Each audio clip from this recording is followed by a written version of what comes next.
In Ontario, if a tenant doesn't or is unable to pay rent and the landlord-tenant board grants an eviction for that reason, neither the board nor the landlord enforces it, but rather a specific procedure needs to be followed, which starts with the LTB issuing what's called a standard order.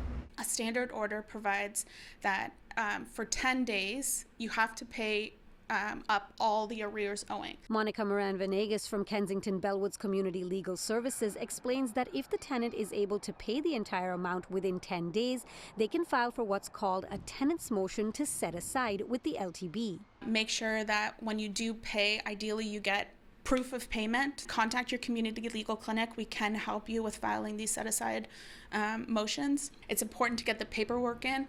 Do not just pay the money and think that everything's fine.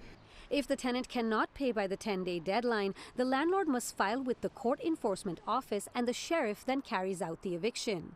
They send you a notice, generally speaking by mail, and they tell you when they're coming. The sheriff comes. They're not a moving company. Their job is strictly to make sure that you're physically out of the unit. You've turned over your keys. Thereafter, the landlord must provide the tenant with reasonable access to the unit for another 72 hours. You can come in, get anything that might be remaining, and then from those 72 hours, that's when the eviction has completely happened.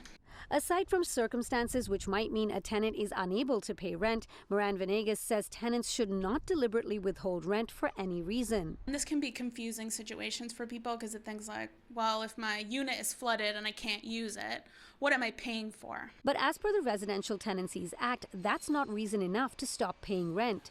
There's only one scenario in the RTA that allows a tenant to temporarily suspend rent payments. The standard form lease, it's the lease that everyone should be using.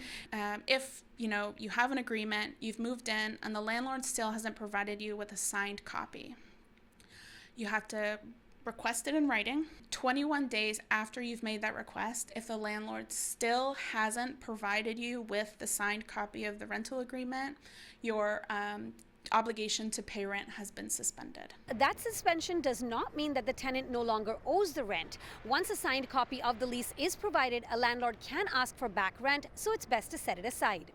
For City News, I'm Dilshad Burman.